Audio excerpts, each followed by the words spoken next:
Yo, yo.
Yo, yo.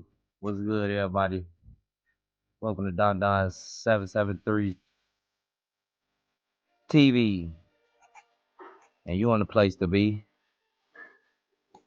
Thank you for tapping in. Make sure you like, share, subscribe, and hit that notification bell so you will be notified whenever we go live.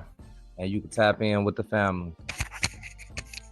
Y'all hit them comments. Let me know where y'all tapping in from. I've been looking at them subscribers. We spreading our wings across the United States. I like that. Yeah, so on tonight's stream, I got a couple topics. Yeah, we're gonna chop it up. I want to talk about Vic Mensa. And you know, is he really qualified to talk FBA politics, to talk Black American culture? Because you know he be having a lot of input, and we gonna dive into that. Then we gonna touch on Paul Birdsong.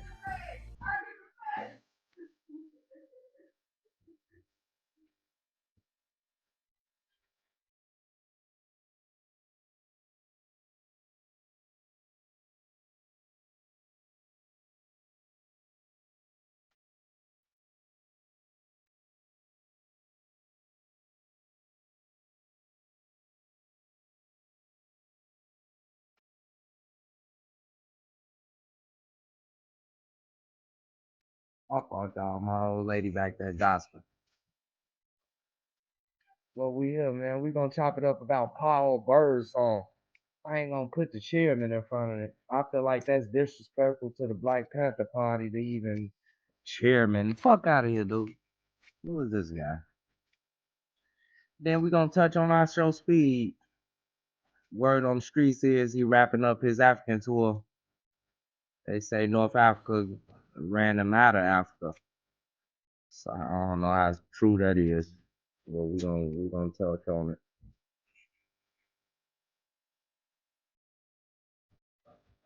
So let's dive into it, people. I'm gonna cut this music down.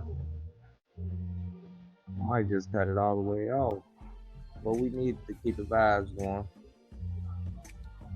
I wanna introduce y'all to Vic Mensa. So Vic Mensa, you know, he Chicago artist. They say he was born in Chicago. And you know, he be putting his 2 cents in on a lot of different topics. And I'm gonna just show y'all. Now I seen this, and this is what, man, this is what really got me going, because I've been hip to him and I know where he come from. I say, okay, I know his mother's white. He got an African father. I believe his father is Ghanaian. But I seen this, and this what made me want to just dive into this a little bit, because he always shaming I ain't even gonna. Can I say shame? Yeah, I'm gonna say shaming. Shaming Black American culture.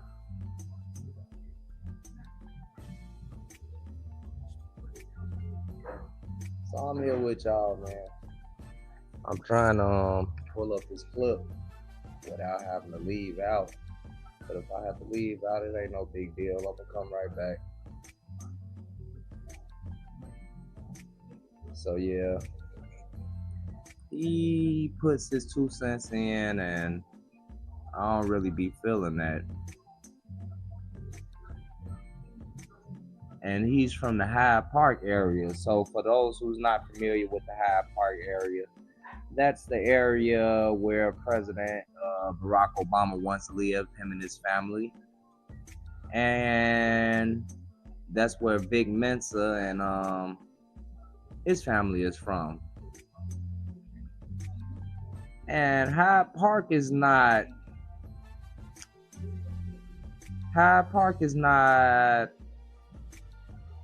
a rough neighborhood. Don't get me wrong. In the early 90s, 2000, it really didn't get cleaned up for real until the Obama era. But prior to the Obama era, it still wasn't as rough as other neighborhoods. That's always has been like a mixed culture neighborhood because the University of Chicago is right there in Hyde Park. So it always has been a college area. Don't get me wrong, it did have, it was rough once upon a time because I had family live out in Hyde Park. I actually was robbed in Hyde Park. But that's neither here or there. I want to touch on some of this. So this is what made me really start. Okay, so I seen this, and I'm like, hold on, this guy might be doing a little bit too much. We can't hear nothing. Let me pull it back up for y'all.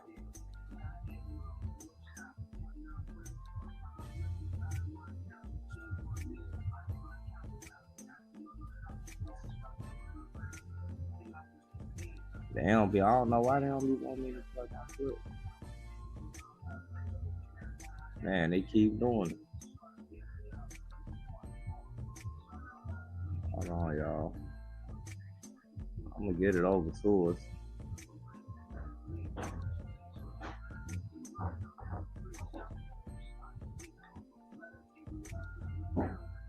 I'm trying to pull these clips, man. Every time I got my clips ready and queued, it's always some technical issues. I'm gonna take my time though. Y'all bear with me, and we gonna get to it because, like I say, this ain't no hate or nothing. I just want people to know who we dealing with and what we dealing with. These people will come amongst us, and man, listen, they is, man. Look, I can't get no value. Hey y'all, maybe I'ma try something different.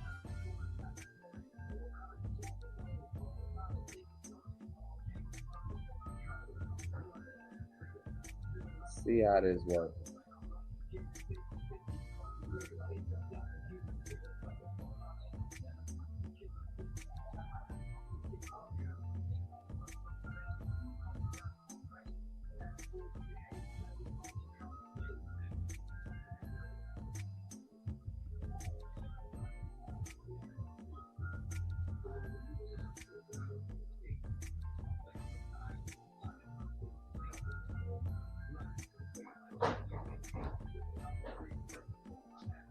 Alright, let me see.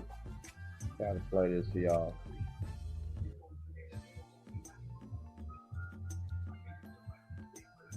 We still getting the same results.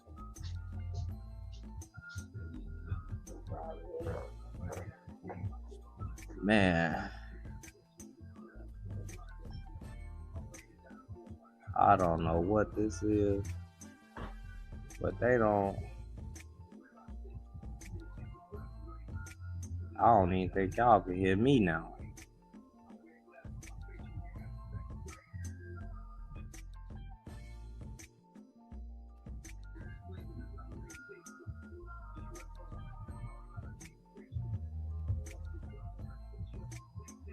Yo, so I'm here. I don't know. I'm trying to tap in with y'all, man.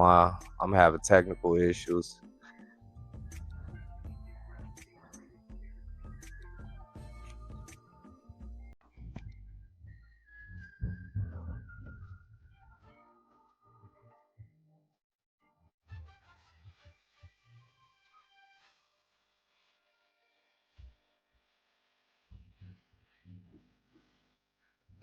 Not gonna lie.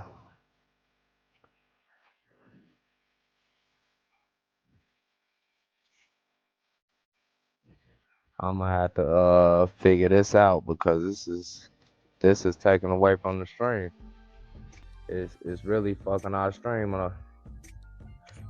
I have all this footage and stuff ready for us, and once the live start, nothing. And I come back in here, I'm hearing music.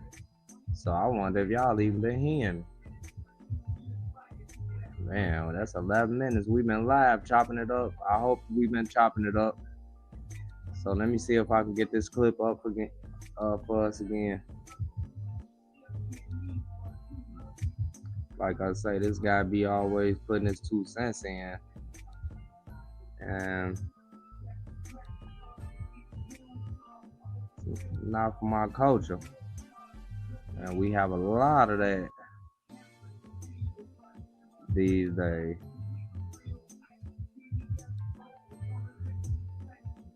And it's just a couple of them that really got me. I'm like, this guy here, man, he need to stay in his lane. You're not one of us. You can't really speak on our culture and how we do it and what we need to do until you don't know what we've been through. So let's see, look at this. Liberation, my new independent project. In the spirit of liberation, my new independent project, Sandiata, is available today. It's my first release outside of the major label system, off the plantation. Keep us off the plantation. What plantation? Brother, hold on. Y'all see it, the whole visuals, the burning of the big house. Like, Champagne. just check Independent this project, out. Sandiata, is available today. It's my first release outside of the major label system, off the plantation. Keep us champagne. It's just the kid champagne, you know, the grape juice joint. Shaking things up a bit. The shit hard. Hey, yo! My bad. In all sincerity, this is the first time I've owned my music. It's not available on streaming, only directly from me. It's a grassroots project. This is me reclaiming ownership of my art, my voice, and I want to thank everyone for taking this journey with me and my family. I ain't gonna talk too much. Man. It's not like I did 10 takes of this. It's Juneteenth. It's Juneteenth. That has nothing to do with you. Yeah, so, yeah, man. Vic Mensa was born in Chicago in 1993. And let me see, his father, Edward, is from Ghana, an African immigrant. His mother, Betsy, is a white American, reportedly Irish and German. Bro, this is cultural appropriation. Man, look at this. One more time for y'all. Just look. Freedom. New independent project, Sandiata, is available today. It's my first release outside of the major label system. His father is an African. Keep us champagne. It's just the kid champagne, you know, the grape juice joint. And what made me I'm like been cringing about a lot of this guy's videos when they be talking Chicago, because I seen the clip. Him, Twister, shout out to the West Side Legend. Drizzy, yo, Drizzy, I believe she from out south. Shout out to her. So they was on the podcast, doing a top 10 or top 20 or something like that, Chicago anthem. And they was pulling the songs out of the glass, and they was rating the songs. And one of the songs came up was a house song. And you could tell like he was very uncomfortable. He couldn't even really speak on the subject, like coming from grassroots Black American culture in Chicago. Oh man, house is nothing. You gonna bounce just off hands. Oh, you hit a rhythm. I'm gonna show y'all the clip, but let's keep it moving, man. This man here, man, I found this very disrespectful, and this is cultural appropriation. This man bogus. He attended Whitney Young High School, one of the top magnet schools in city of Chicago. Shout out to him for that. No shade for being intelligent. But facts are facts. And he was not raised, quote unquote, hood in the hood. Chicago is one of the most segregated cities in America, in the world for that. And yeah, he was just so happened was raised in one of the neighborhoods that, man, that might be one of the first neighborhoods that was mixing and all of that besides Boys Town. So yeah, man, that man, he not from our culture, and I find clips like this very disrespectful.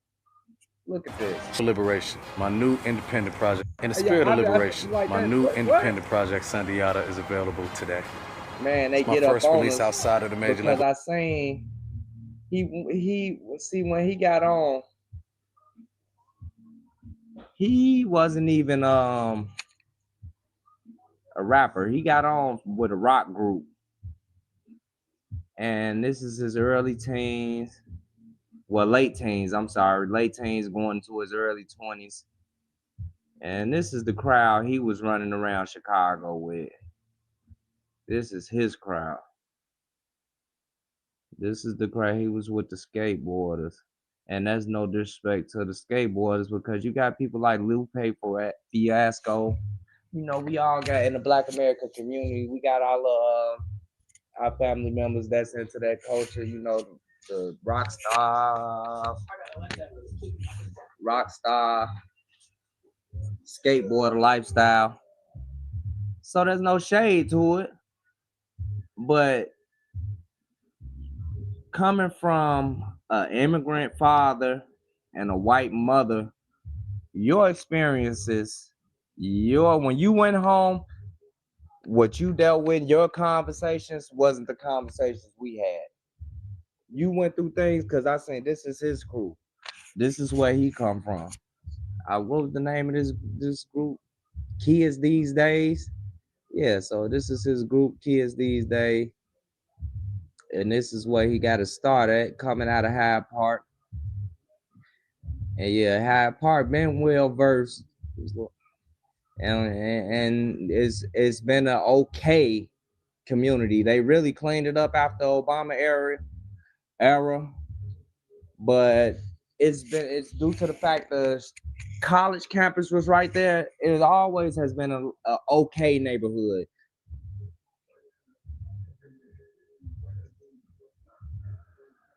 So yeah, Vic has spoken about his interaction with Chicago Police Department, being pushed off his bike, being harassed and mistreated as a kid. I don't deny that happened. CPD has a long history of abuse with Black people. But here's the difference. Like I just said, that conversation went very differently in his household than it would have gone in a foundational Black American household. His African immigrant father most likely told him to stay away from those Okadas and, all that type of immigrant mindset. And his white mother most likely didn't know. She probably was in disbelief. She didn't know what to tell him. So that's not an insult. That's just reality. That's just showing that, like, his experience coming from Hyde Park with an African father and a white mother, he don't identify with the Black American experience at all.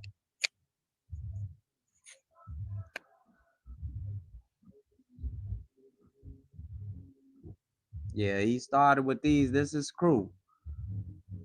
Kids these days. That's who he come up with. That's where he got it started. And then I believe after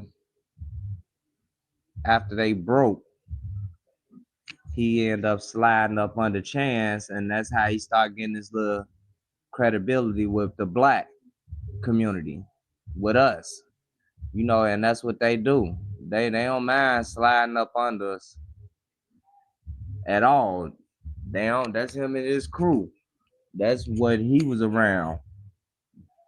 So I don't feel like you qualified to speak on certain subjects and try to criticize people on certain things when you really don't even know.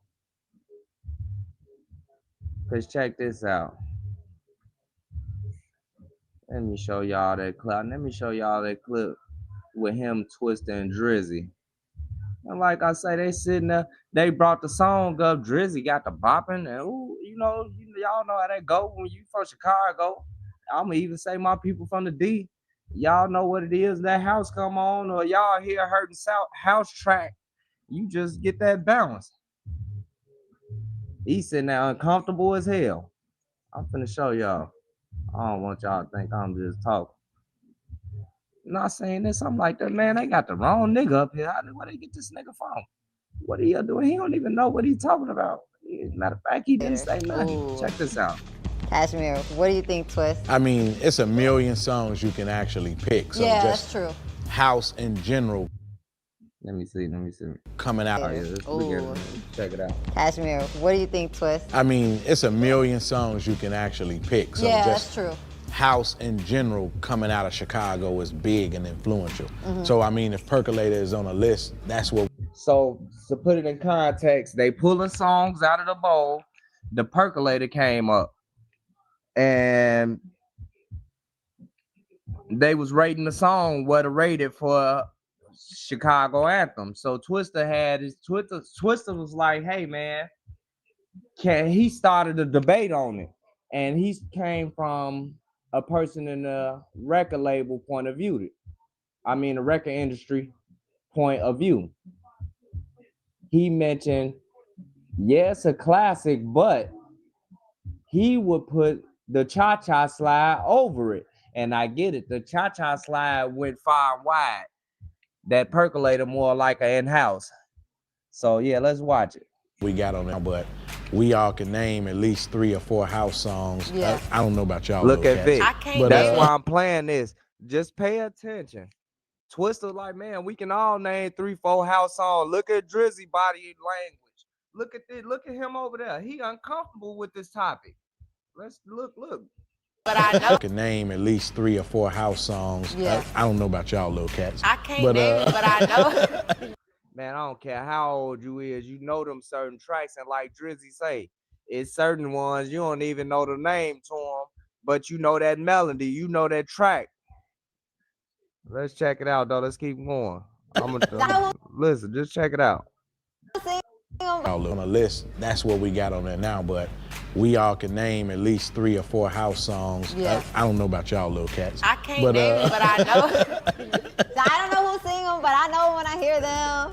I'm just that way too. Trust me, I'm just that way. I mean, because most house music, a lot of house music don't have words. He don't got no input. I think that. Look at him over there. Y'all look at him. He ain't got nothing to say.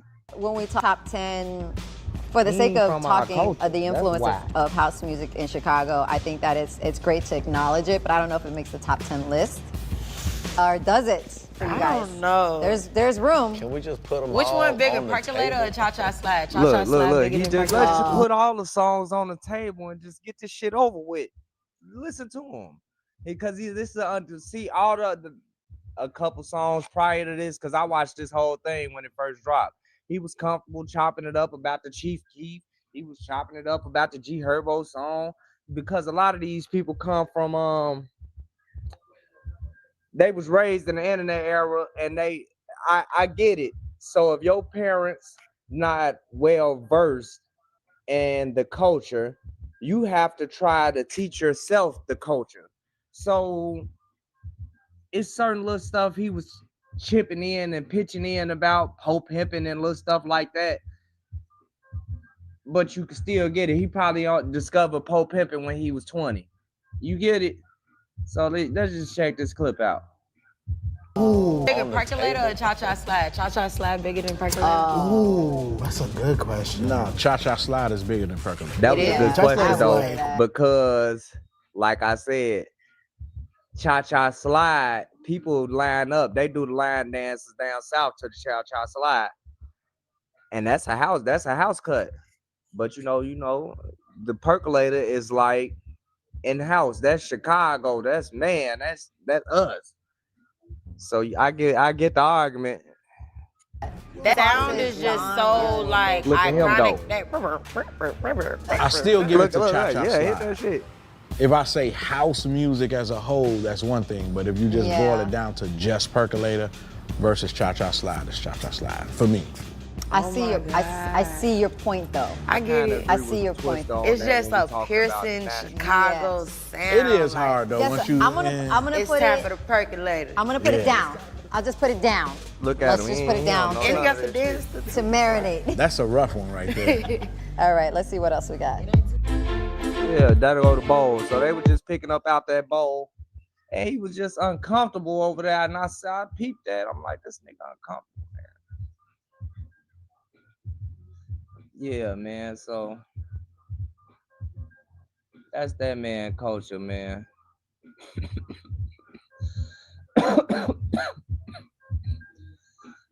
Y'all, excuse me, man. So I'm trying to pull it up and keep it going because it was a couple more clips. And like I say, I had to touch on this because I'm irritated with it now. Whose man's is this? Who? I bet you Chicago, you come to the city, niggas ain't vouching for this nigga, man. And like I said, I just seen some things. I seen when Tekashi said some negative things about Chicago. He stepped up for Chicago. I seen when the academic said some negative things about Chicago. He stepped up and said some things to defend Chicago. And I respect that. And I totally agree. He is more qualified than any one of those people to say anything about Chicago. He was raised here, was born here. I agree with that, and I'm not knocking him for that. But what we got to identify is why people do what they're doing. Why did he insert himself in certain things? And my beliefs are that he just left that rock group. He trying to promote himself. He looked up on the track with Kanye.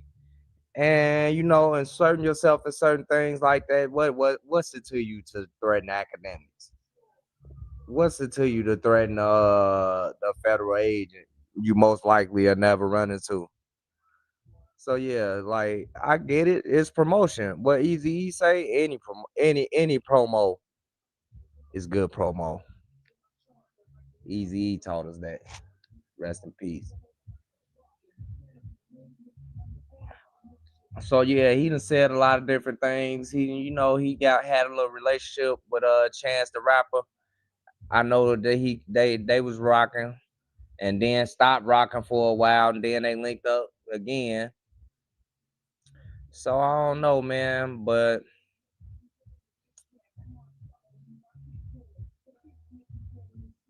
I just want to play a couple of these clips for y'all and y'all can see where I'm coming from. We've all seen the video of the kids in Chicago jumping a woman and her children.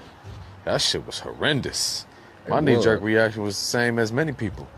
Beat them, jail them, something. Which is a difficult thing to rationalize with my consciousness as an abolitionist, someone who doesn't believe in the institution of the prison, someone who views it as an extension of the plantation and mass incarceration as an extension of slavery. Beating the kids and jailing the kids is how the fuck we got here in the first place. The criminalization of the youth. This is generations of... I'm gonna stop him right there. Once again, you don't know about our culture. You don't know if we beat our children. You don't know. You're unqualified to make that statement. And from my experience and my Black American culture, my Black American experience, kids weren't getting beat. See, that's the narrative the media put out around the late 90s going into the 2000s. You would see these different talk shows, Jenny Jones and the Maury's and different shows like that, and they had those specific episodes where they had those disruptive kids, people having problems with their kids, which I believe it was mostly an act for the most part. And they had those kids on there, and the kids would be talking about, and the parents would say, "Hey, man, I'm scared. I can't do nothing. They call the cops on me." And that, that's when you first start seeing little stuff like that. And then rolling into the 2000s, they started this. Well, you can call the police on your parents and all that, and yeah, they tried. They took whoopings out of the household. It's a difference between a whooping and a beating. So yeah, you get disciplined in a Black American household, and what this guy's saying is totally false. All that, oh yeah, that's what got us there, beatings and all that. Shit, look at the Jacksons. Shit, Joe Jackson whooped ass, and they all goddamn somewhere. I don't want to hear that. You need discipline in your life. Children, abolitionist, someone who doesn't believe in the institution of the prison, someone who views it as an extension of the plantation and mass incarceration as an extension of slavery. Beating the kids and jailing the kids is how the fuck we got here in the first place, the criminalization of the youth. This is generations of children whose fathers have been incarcerated. And these little motherfuckers... Once again, you're unqualified to speak on this. My Black American experience, there's been plenty male figures. I know unlimited people with their fathers in their life, raised with their fathers in the household. Me personally, my father's been in my life my entire life. Like, that's a narrative. You don't know. You're African and white. You have no idea. We just seen the pictures of you and the crowd you grew up with. You don't know. You're unqualified to speak on us, brother. Gonna get incarcerated, juvie, foster care, and will be doomed to repeat the same cycle. And while we're calling for their prosecution, the crazy thing is, we the culprits. These are our children. The 30. And furthermore, in my experience, the ones that don't get beat and allowed to do whatever they want to do, and those be the ones that end up in jail and all this shit he talking about. These are our kids. We may not have given birth to them, but we all played a part in their environment. They didn't teach themselves this shit. They listened to the messages we created, the hopelessness we promoted. Even the corrosive trope of Chirac. I used to reject that shit, but eventually I started romanticizing it like this clip. Everybody else. I played this clip specifically for this part right here. Listen to what he say. Trope of shit, the hopelessness we promoted. Even the corrosive trope of Chirac. I used to reject that shit, but eventually I started romanticizing it like everybody else because it was hot. Where you at? I'm in Iraq, shorty. That's lame shit. I never adapted the Chirac term. I don't fuck with the Chirac term. I always said Chi-Town. That's what it is. I love Chi-Town. And I done seen the city go from Chi-Town to Chirac, and I don't like it. Because I'm from the culture, the Black American experience. I know what it's like to ride up Madison on a summer night, and they got it from Austin Boulevard all the way down to the Golden Dome, cracking all up Madison. Hundreds of Black American people hanging, living life, enjoying life. You don't know that, brother. That's my culture. That's where I'm from. You don't know nothing about that. So don't speak on what we need or how we need to do it. Like, it's so good. Hip-hop isn't... I adapted the Chirac term. Man, you a fucking lame, man. This guy lame, bro. Look at this fucking Google. The source of the violence, I mean, this is America, but it's a part of the vicious cycle. These kids were born in Chicago in the last 10 years. The soundtrack to their life has been some violent shit. And yeah, I think when he first crossed over, he was rapping some nonsense. Ain't never lived none of that. Was a rock star or a rocker. So you contribute to the nonsense, and you wasn't even from the nonsense. And I don't want to hit well, that's what's going on, man. When Lupe dropped, he stayed in his lane. And Lupe from the hood. Shout out to Lupe. I remember Lupe being out there where you from and Hyde Park passing out his CD, doing him. See, just because you's a skateboarder or whatever, that don't make you you not from the culture because you a skateboarder. I remember my old man told me he had a skateboard when he grew up. Stuff like that. No, man, come on. That don't mean you not from the culture because you a skateboarder or you like rock music. Please don't get me wrong on that. He's not from the culture because his father is Ghanaian, that's African. His mother is white American, full-blooded, German and Irish. So, reportedly, I'm not. That's what I heard. But I know his mother white for a fact. So yeah, man, you ain't qualified to speak on this, bro, and stay in your lane, man. Niggas probably conceived to drill music.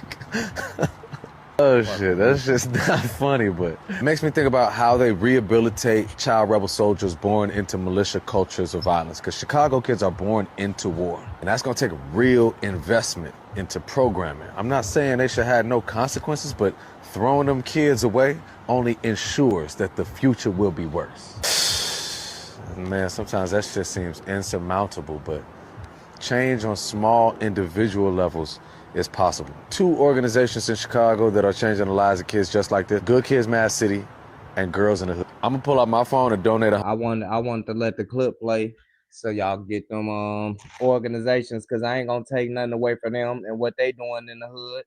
But this guy right here is a fucking perpetrator. I'm not gonna lie to y'all. I got some more though. I'm gonna pull up a couple more, and y'all, we gotta watch people like this, man.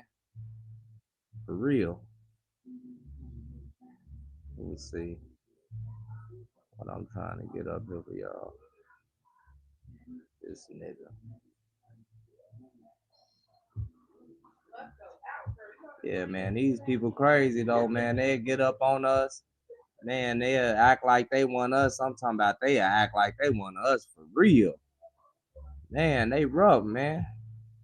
We gotta watch it from all angles, straight up. Check this out. Speed is on a tour of Africa. Many youth are learning for the first time that the continent is more than baboons and mud huts. American education is so fucked, bro. These niggas will teach you that this guy built the pyramids, King Channing Tatum, and the rest of Africa is just savages and loincloths. And then they develop false sciences, see eugenics, to create biological proof of inferiority. It hurts my heart.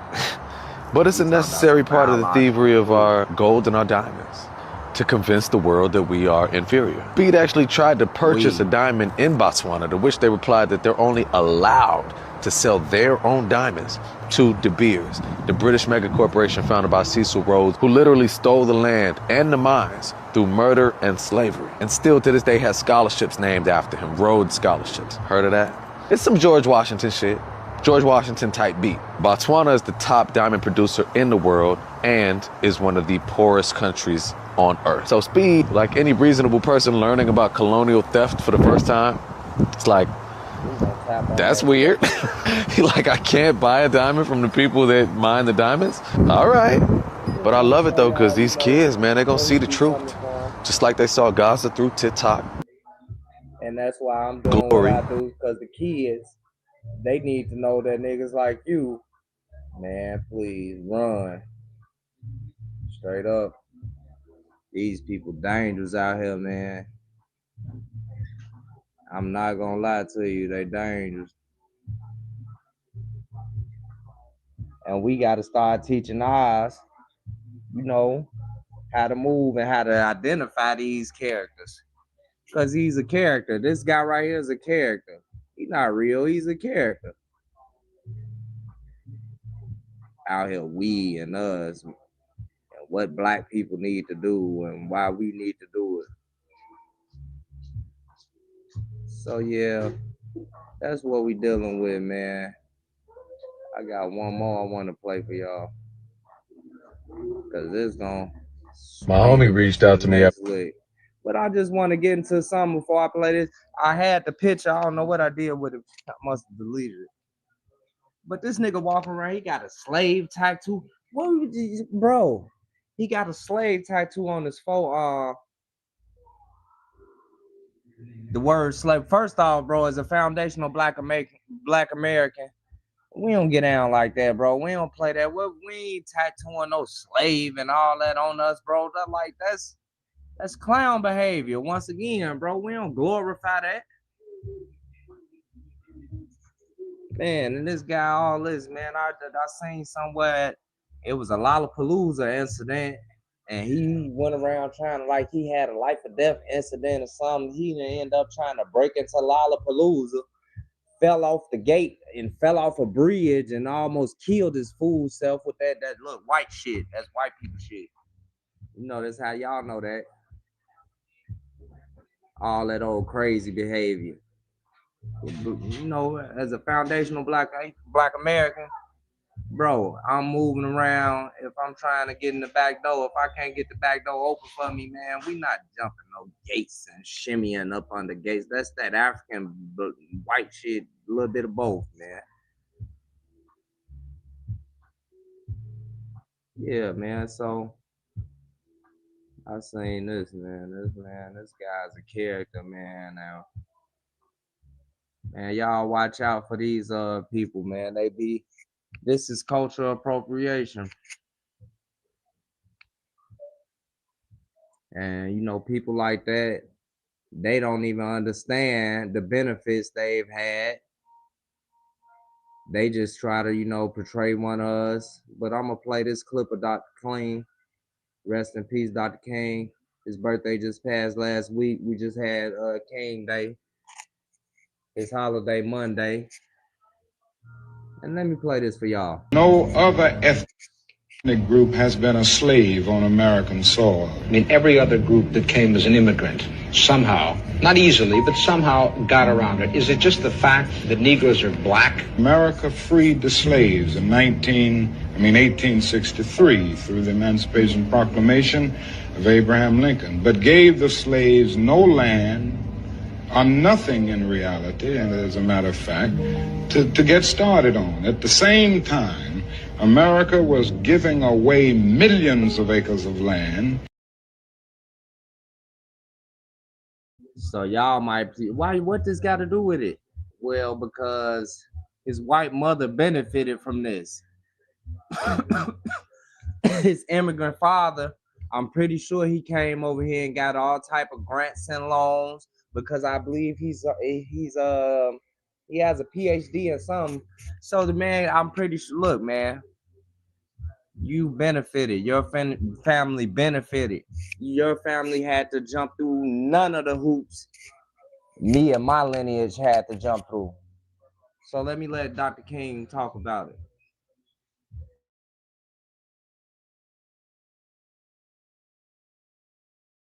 And that came as an immigrant somehow, not easily, but somehow got around it. Is it just the fact that Negroes are black? America freed the slaves in 1863 through the Emancipation Proclamation of Abraham Lincoln, but gave the slaves no land or nothing in reality, and as a matter of fact, to get started on. At the same time, America was giving away millions of acres of land in the West and the Midwest, which meant that there was a willingness to give the white peasants from Europe an economic base.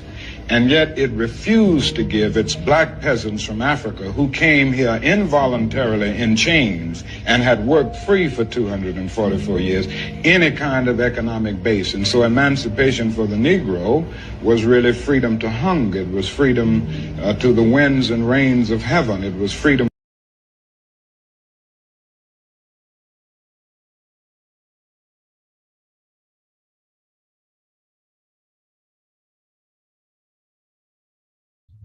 Man, I've been talking. I had it muted because I wanted y'all to hear that. But like I said, They had a leg up. His immigrant father, he came over here to America. He had a leg up. His white mother, oh my God. Man, please, bro, don't ever. Bro, you need to stop it immediately.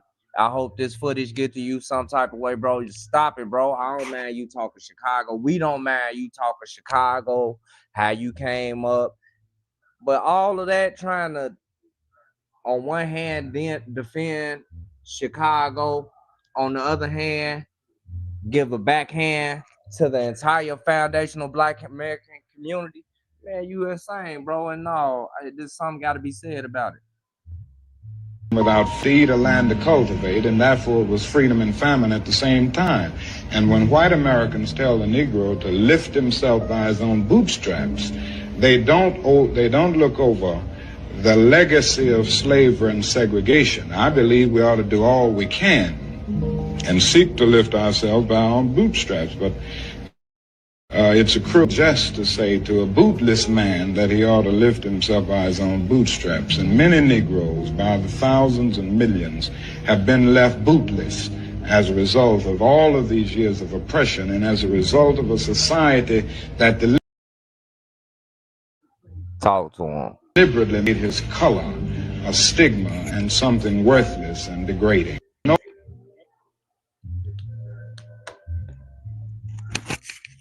So y'all heard him. Pull yourself out by your bootstraps. How you gonna tell a bootless man to pull himself up by his bootstraps? Come on, man. But yeah, man, they try to tell us what we need to do and how we need to do it and all this. So here go another one. This is him talking about the ICE incident. So we gonna listen to this and see what he got to say about the murdered a woman in Minneapolis. ICE killed a white woman. So this is him. Like I say, this is he relates to this. That white woman getting killed by ICE, that could have been his mother. So yeah, this touched home for him. ICE out here snatching up immigrants. That could be his father. He identified with this. This is this is a passionate subject for him. We're gonna check it out. Which is interesting because obviously their rallying cry is defend the homeland. Parentheses against niggas, Mexicans, Muslims, etc. So why then, you ask, are there so many black?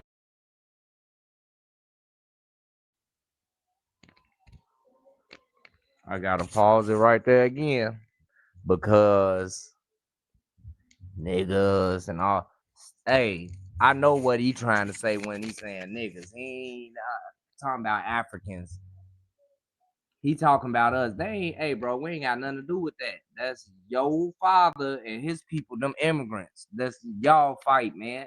And he even though he was born here, see, we done seen a couple cases of if you come from an immigrant background, they've been getting snatched up, and they'll release them. A couple of them got snatched up and got released, but they'll snatch them up and give them a hard time, just to figure out what's going on. So he passionate about this subject, and let's hear what he got to say about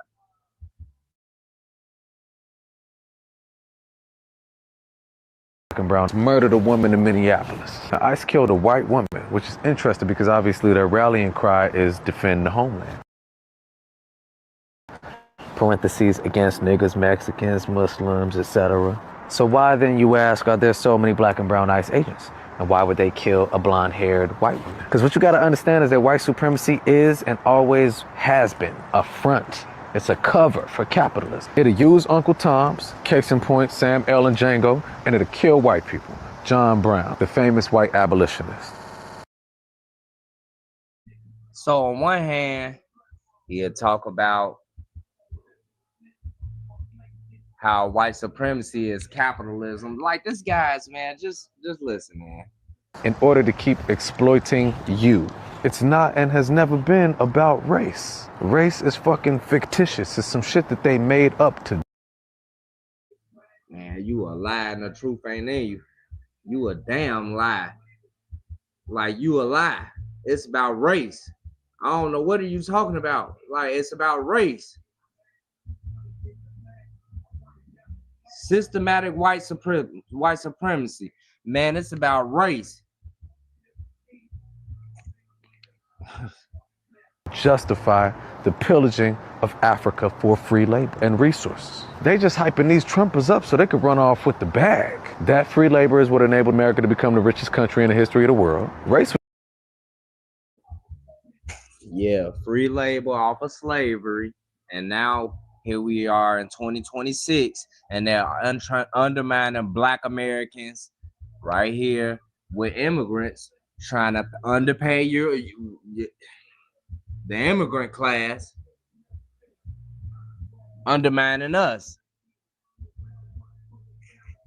So that's why I'm behind the ICE raids and all of this. If you are an illegal immigrant, get up out of here. The white woman got killed. Y'all check out my videos, man. I got a video I did about this shooting, and I played multiple videos of multiple Black women in the same predicament. One Black woman, they accused of stealing out of a store. The police ran up on her. She pulled off the same type of way. Her wheels wasn't facing the police officer.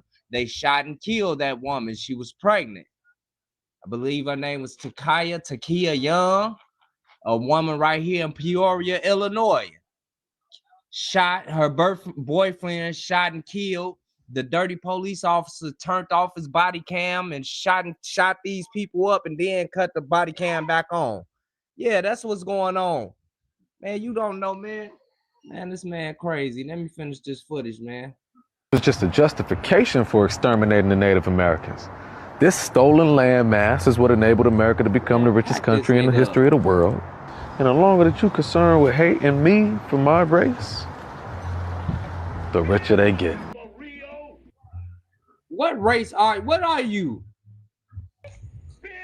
See, for people like that, people like this, right?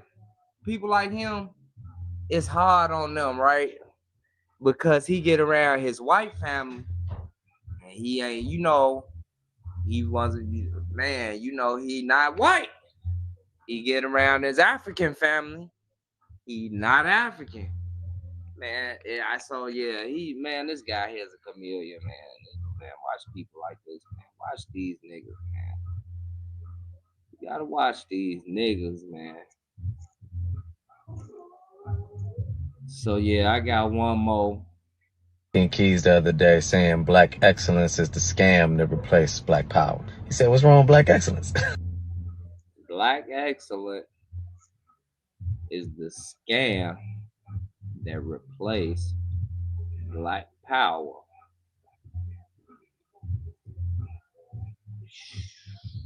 I never knew black power was a scam. Say it loud. I ain't know it was a scam. Yeah, but let's hit this dickhead out. My homie reached out to me after I reposted something from 19 Keys the other day saying black excellence is the scam that replaced black power. He said, what's wrong with black excellence? I guess to some that might be a controversial statement because we've been so deeply indoctrinated into the idea of black exceptionalism that we think one athlete, one actor, one president, one rapper represents meaningful progress for black people as a whole. But the studies show that black median wealth will reach zero by the year 2053 if the current trends continue. Millions of us live in prison slave camps making lids for Starbucks cups for like 50 cents a day. The hood is as fucked up as it's ever been. But we got more millionaires than ever before. That shit is a scam. I think that's also the reason why we don't unify or strike and weaponize our labor in any of the industries that we dominate. The NBA, the NFL, the music industry. Because so rarely is one of us more than one step removed from poverty, so nobody's willing to risk it. We know we're being exploited by streaming. We make up all the labor and none of the ownership of the sports teams. Shit, I'm just thinking out loud. I'm not saying we shouldn't strive for excellence. No, the problem is people like you in our culture. Because when we say black excellence, when we say black power, it got a different meaning from what it means to you. It's a hustle to you with your scammy culture and your thieving white culture on the other side. So yeah, it's a scam to you. Everything, it's a scam to you, just like you scammed your way from a rock band to hip hop. These people don't be us, man. Watch these niggas, man. I'm trying to tell y'all, watch these niggas, man. As a people or as individuals, but we cannot make the mistake of confusing one of us getting out the hood with the progress of the group. We also have to look at the success of individuals that's achieved to the detriment of the masses. We be celebrating shit just cause a nigga got some money. It don't matter who the fuck had to die. Like if niggas. Cause where it come from? What you mean we be celebrating? What you mean who had to die? What? Just so every successful black person that got on and got millions and got billions, somebody it came from something negative. See, y'all can look at the thought process. So I'm look at this thought, look at this mind process. Look what he's saying. Listen to what he's saying. Run around making a bag off the prison industry, make the mistake of confusing one of us getting out the hood with the progress of the group. We also have to look at the success of individuals that's achieved to the detriment of the masses. And so what he trying to get around to, and I believe, I don't want to put words in nobody down, I believe he trying to say, oh, you know how hip hop is creating the violence. That's what he trying to say. But what if you was from our culture, you would know hip hop was urban news, was street news before the internet. This is how people from different parts of Black Americans from different parts of the country were telling their stories, was telling where they was from, how it was going on in their neighborhoods. So it wasn't about glorifying it until certain cultures, other cultures got involved. Like your Africans and Jamaicans, and you have the whites, which is your mother's side. They also wanted to push the negativity. I'm pretty sure you're in the music industry. You've heard about the meeting that Bone Thugs and Harmony they talked about many of times, where they basically there was music execs and people of that nature there telling them that, hey, from here on, moving forward, we want to push a negative image. But you wouldn't know that, or you would pretend not to know. We be celebrating shit just cause a nigga got some money. It don't matter who the fuck had to die. Like if niggas run around making a bag off the prison industrial complex, are we cheering that shit on?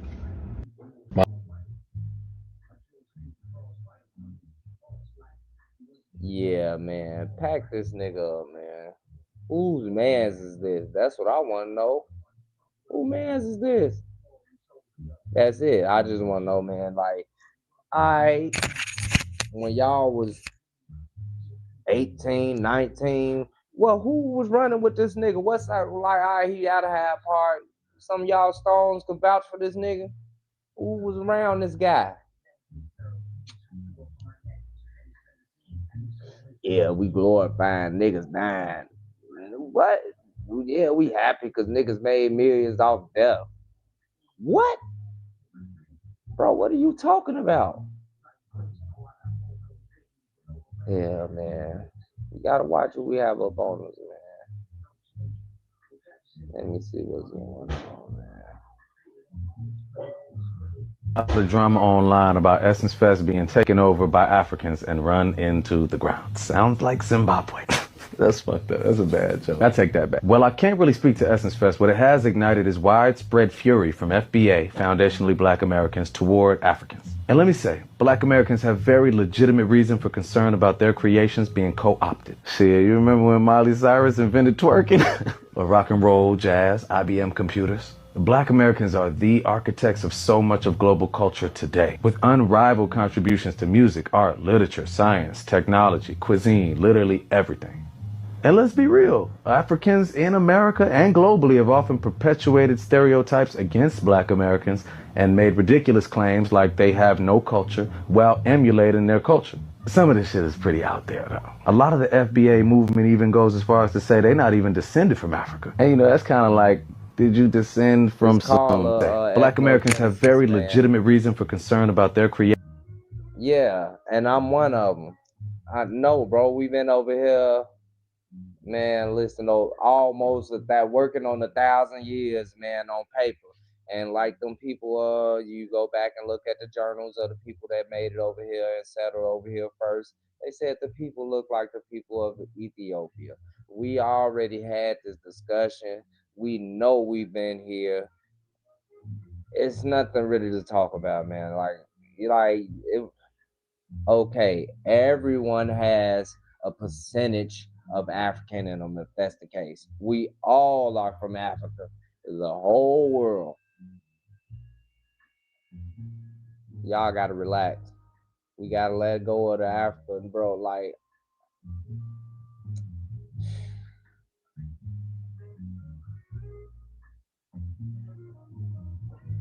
he want us to identify with it, right? So, cause it'll be easier for him to fall right in line. You know, that'll help his narrative. That'll help him out. So yeah, I get it. I get it. He one of those, man. I'm trying to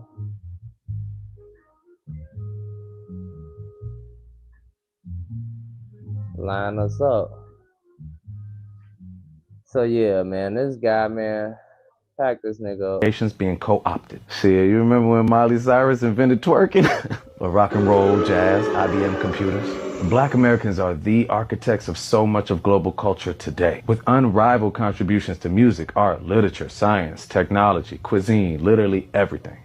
And let's be real, Africans in America and globally have often perpetuated stereotypes against Black Americans and made ridiculous claims like they have no culture while emulating their culture. Some of this shit is pretty out there, though. A lot of the FBA movement even goes as far as to say they're not even descended from Africa. And, you know, that's kind of like, did you descend from some African-looking Native Americans?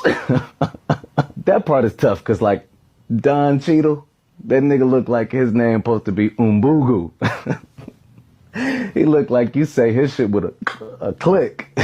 Don Cheadle. But hey, it's not surprising that after centuries of psychological... Bro, they be so corny, bro. Bro, they be so lame, bro. Ugu. This nigga lame as hell. Americans? That part is tough, because, like, Don Cheadle, that nigga looked like his name supposed to be Umbugu.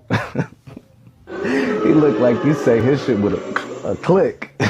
Don Cheadle. But hey, it's not surprising that after centuries of psychological propaganda to devalue and degrade Africa, that its descendants would want to distance themselves. We see it in skin bleaching, colorism, all aspiration to European beauty standards. But let's make something abundantly clear. For all the legitimate points of disagreement, Africans are not the enemy of Black Americans. Africans are not your oppressor. Africans are not policing and murdering you en masse. Africans didn't redline your communities and resign you to food deserts. Africans didn't pump crack cocaine through the neighborhood. Well, the clips look kind of African. The niggas look kind of African, I ain't gonna lie. Now you do have Akon. Akon was... So yeah, he is sitting there. He ain't acting like, you know, he ain't saying he know. Cause you know the movement been real. If you probably would have had this conversation with him 8 years ago, he would have been talking a little different. He'd have been trying to blend in. Yeah, so yeah, locked he up for know what's something. going on. My point being, man, we are a literal family. Families fight and they disagree, but blood is thicker than water. Hey, man, you gotta remember, man, sometimes just cause you blood don't mean you good. You gotta cut them niggas off, man. I ain't saying cut them off like that. We gotta worry about us first. We ain't on none of that. We ain't put nobody before us. And that's been the problem for too long. Capping for everybody else. So yeah, man. I ain't got too much else to say about this guy. And gave y'all plenty of examples, man. Y'all done seen it. Y'all see what's going on with the dude.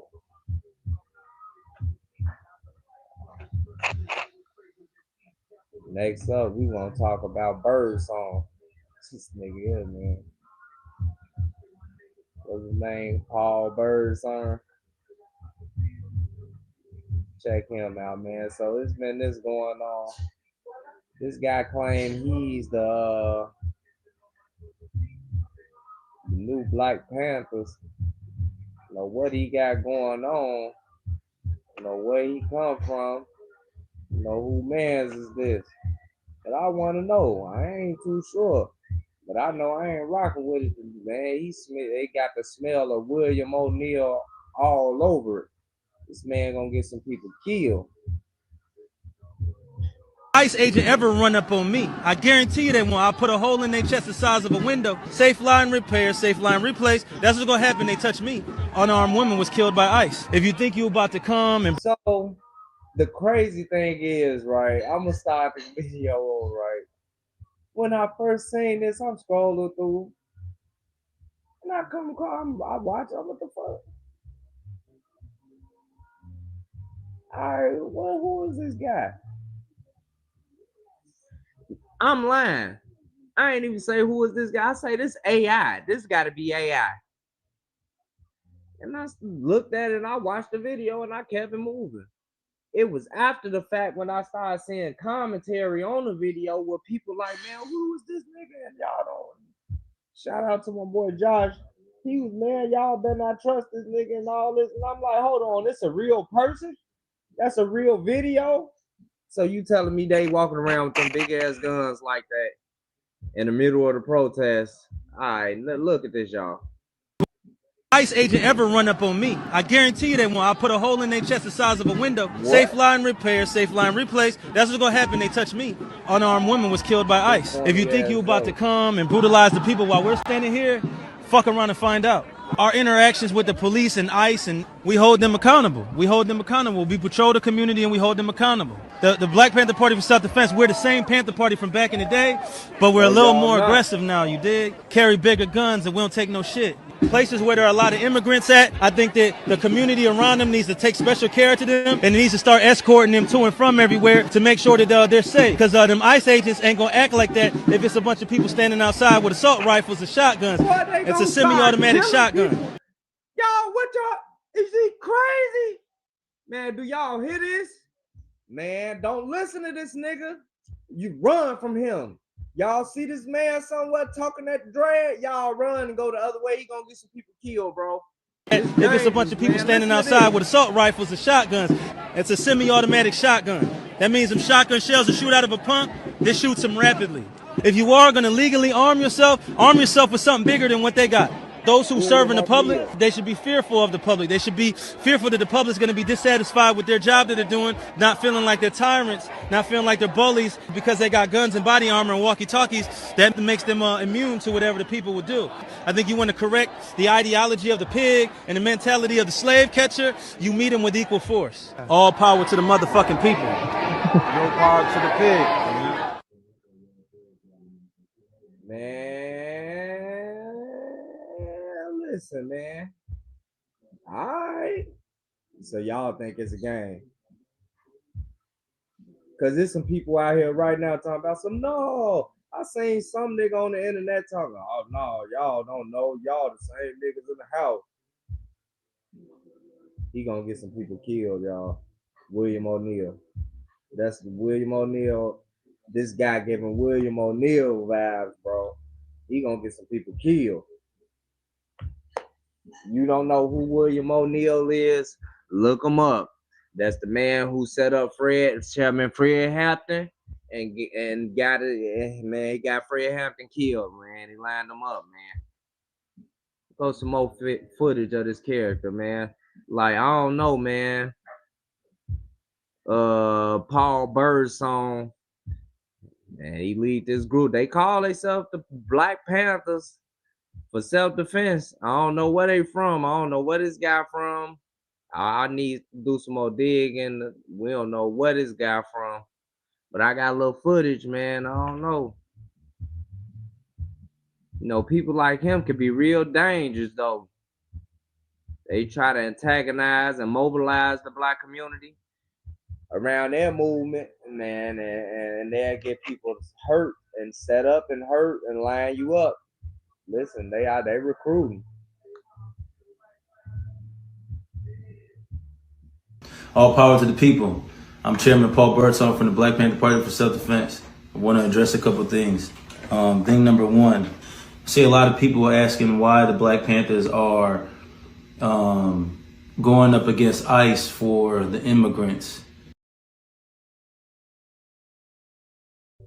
You see, people like him antagonize, they get to mobilize people and get these conflicts going and escalate the conflict.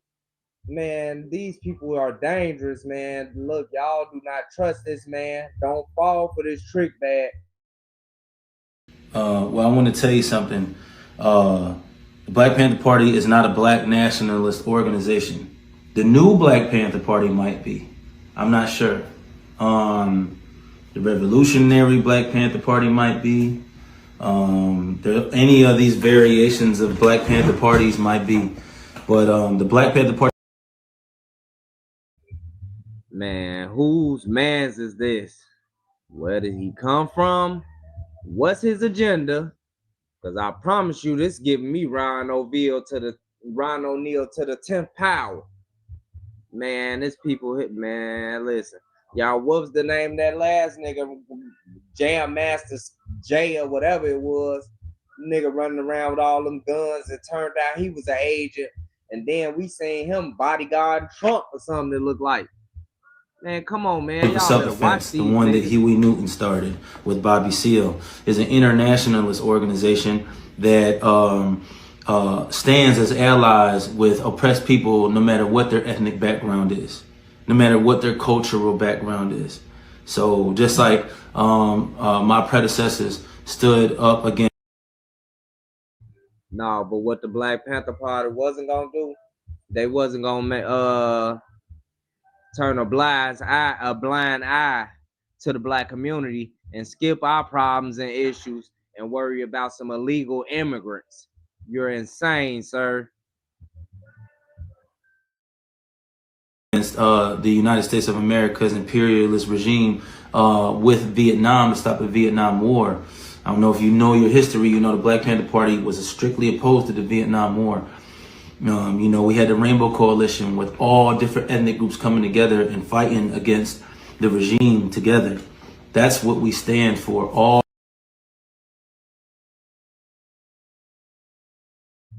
He say we had the Rainbow Coalition.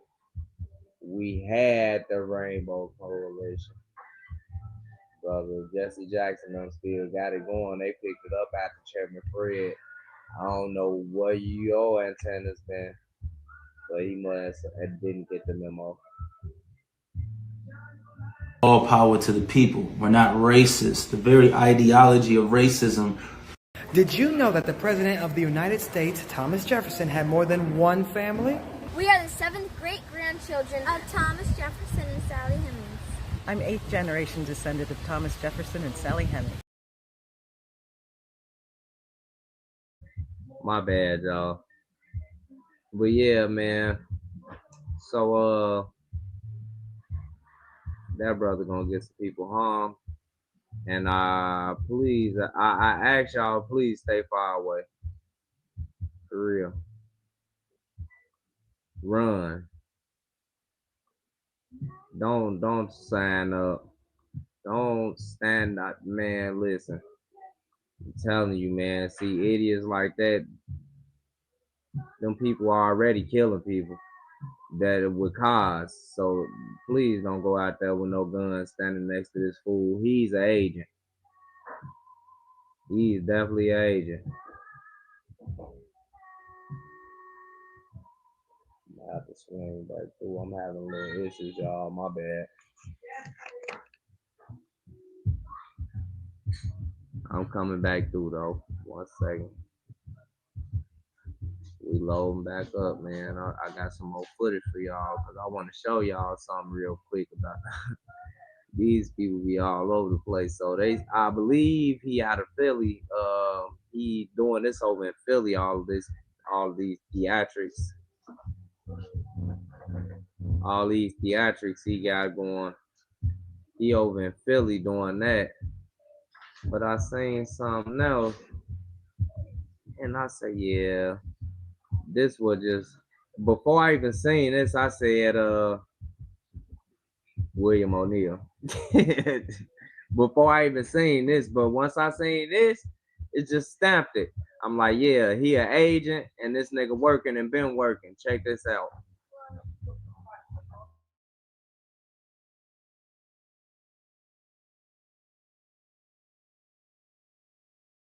Damn, we can't hear nothing. Hold on, y'all. We gonna get it over here. Cause I gotta get that to y'all. 1 second, 1 second.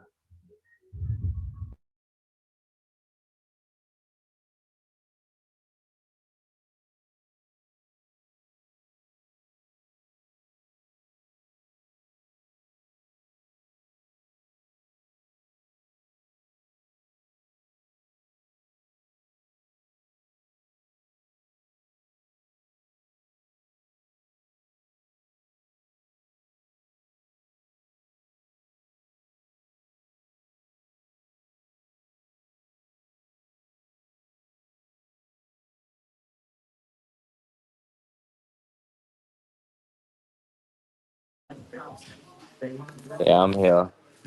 My bad, y'all. I'm trying to get this song. What's this nigga name? Bird song, whatever the hell this nigga name. Y'all run from him though. I told y'all this nigga's an agent and he gonna get some people hurt. And like I say, once I seen the footage that of him out there with all them big ass guns, I'm like, no, I thought it was an AI video. And then I seen people start criticizing and saying stuff, and I'm like, hold on, so that's real? And I got to think, I'm like, man, no, this Ron O'Neal all over again. And then I confirmed it.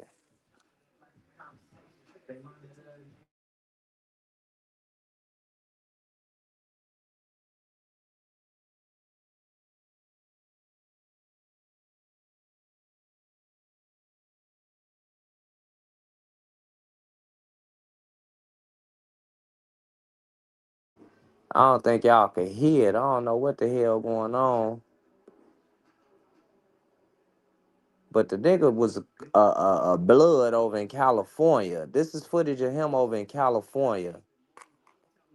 I don't think y'all can hear nothing now.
I want y'all to see this footage of this guy, cause like I say, his father seemed like, I believe his father, old school blood or something over from the West Coast. And so when I seen this, I'm like, no.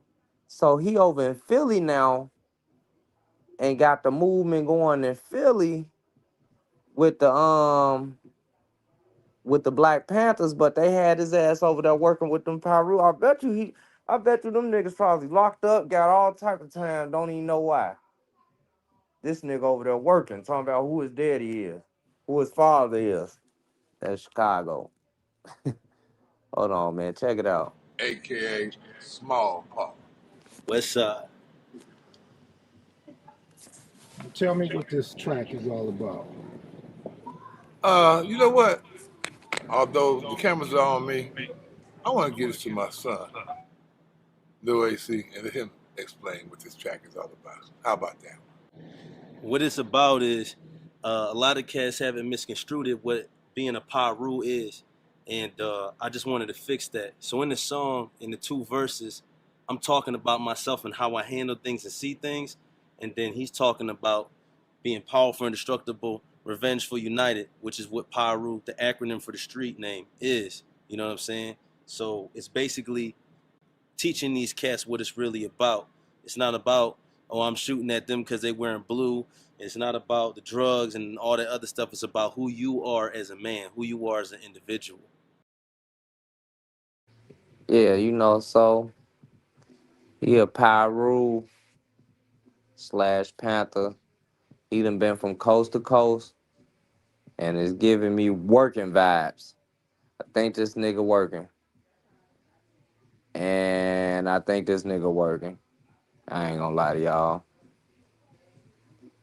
So yeah, it's important to be aware of figures like this so the community isn't manipulated or drawn into situations that doesn't truly involve it don't serve us. Man, it's something else. Don't let the slogans, this nigga out here, you dig, and all this, man, get the fuck out of here. Man, don't trust that man. Trying to tell y'all. So the other day, right, we touched on pause. So the other day we was talking about iShowSpeed Africa tour. And you know, they was showing love to him, and he was over there in South Africa. And he made his way to North Africa. And they ain't been showing love, y'all. I think they say he ended the tour. I don't know how true that is, but that's crazy. I'm play a little footage. This all falls into that topic from the other day. All that move to Africa, they got some of the same struggles to the 10th power because they ain't fighting back. So they struggles is, So man. iShowSpeed ended his African tour after Algeria. Yeah, after Algeria. Man, iShowSpeed's tour in Africa was so dope, breaking stereotypes. He was all over East Africa, Ethiopia. He was in Nigeria, Ghana. He just went to all these dope ass places.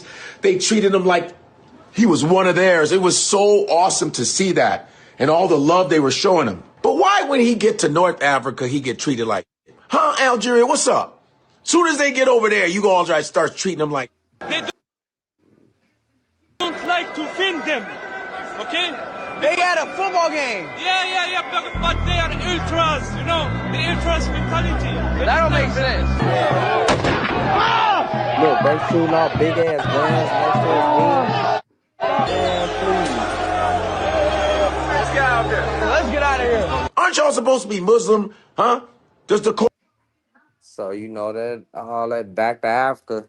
So you know it'll be rough. We have to deal with racism and all from man all over. We got to worry about tribalism. We got to worry about this North Africa and South Africa. Where we gonna fit in at? Man, y'all, man, look, man, y'all got to work out them struggles over there, man. Man, God be with y'all, but it's a lot. I hope Speed got up out of that, man, our foundational Black American brother, man, before he get hurt or something, because these people are dangerous, and they, man, they'll do almost anything, bro.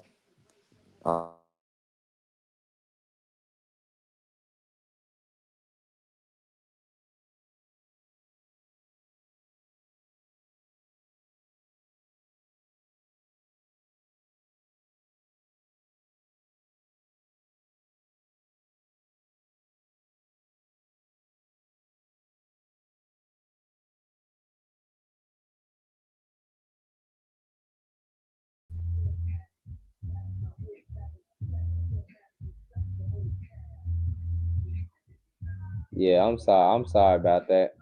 But yeah, man, what we'll fit in that situation, because that's a lot going on, man.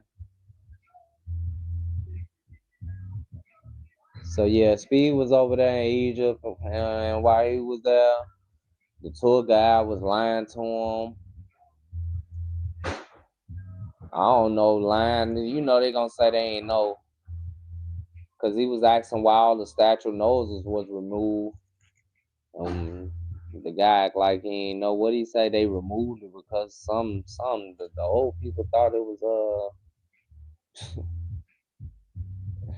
they were magic and they would breathe or something stupid. But let's finish watching Godfrey, man. Shout out to that. Quran say treat black people when you see them badly. Come on now. You know there are black Muslims too, right? Come on now. Algeria, man. Algeria, you already disrespected the Congo at the soccer game. Remember? The kid, there's a guy that was doing a homage to Patrice Lumumba, who was like the Malcolm X of the French Congo, trying to free the Congo from colonization, who was assassinated, Patrice Lumumba. And he's, you know, he's standing there in the soccer games, and this Algerian, when he scored, he disrespected. You know, this why they really be wanting us. When they be, oh, you nigga, you nigga the motherland. They want us to come back and fight our fight they fight. And we fighting and still fighting right here in our homeland where we done build. Y'all still trying to build, man. Y'all got a long way to go, and that's no shade, no disrespect. But we not trying to come to no third world countries and help build y'all up, man. And we still got things going over here. So let's finish let God that, and then Nigeria beat your ass in the Africa Cup. Shout out to Nigeria. Yo, so why? Come on, Algeria, come on, man. I have Algerian friends. I have Moroccan friends. I have Egyptian friends. Why you got to be racist, though, Algeria? My Moroccan friends said that Algeria is racist as They said, we don't with Algeria because they racist as hell. You know, what is it with, and listen, I have. So yeah, man. I hope Speed got up out of there, man, because that's dangerous, man. And people throwing all that stuff at that man in the stadium and all that, that's dangerous, man. Check this out. What happened to her nose? What happened to her nose? Why is her nose cut off?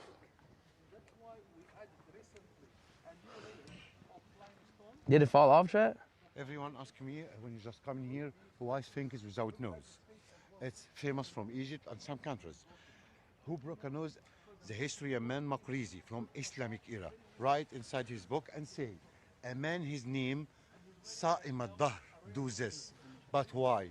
Why Sa'im al-Dahr do this? Because he won't be proof. For some people, it is just a statue, just stone, not God. For this, he just broke a nose and say he can protect him.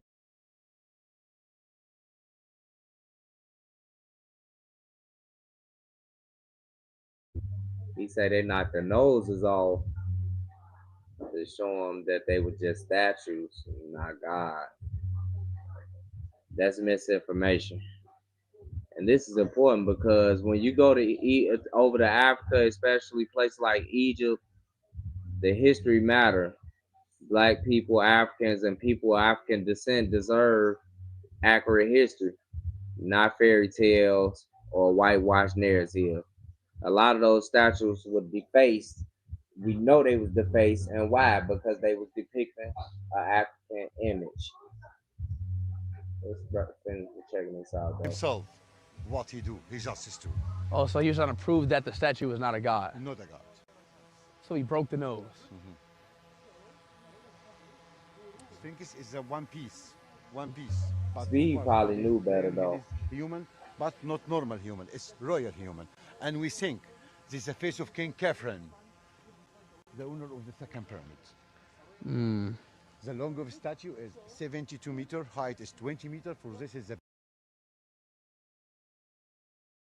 So yeah, he over there lying.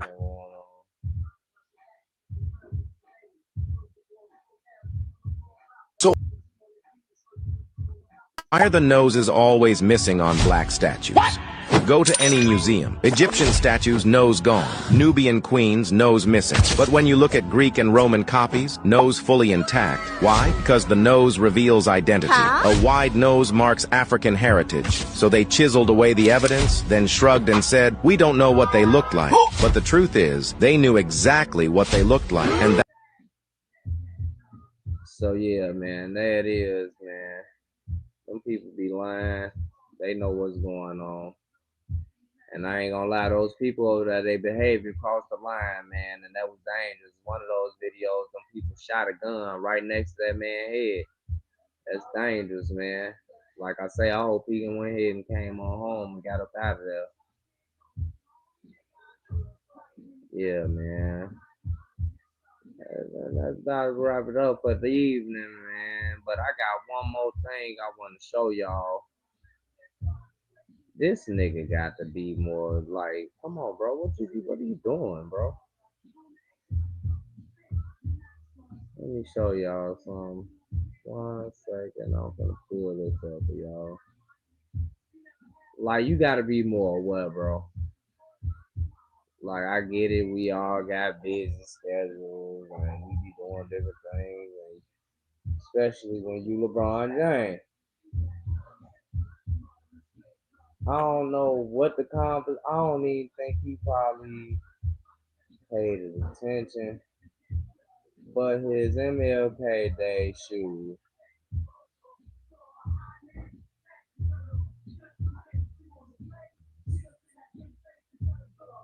Y'all see that? So they say these shoes was a tribute to MLK, Martin Luther King. I'm sorry. And y'all see them, and they supposed to be like based off the Lorraine Motel sign. And if you know that sign, you know those colors. LeBron, you got to be swifter than that, brother. You can't be letting these people play with you, bro. They will send backhanded compliments and do stuff like that, like this, man. And y'all can't be doing that, man. Like, you can't just be going for the stuff like that, bro. So yeah, I'm finna wrap it up for the evening, man. Y'all gonna have a good evening, man. It's been a good one, man. I hope y'all got some good information out of this one, man. Do with it what you will, but you got the information. And we gonna go and wrap it up, man. Y'all have a good evening. I said that. We out. Cheers.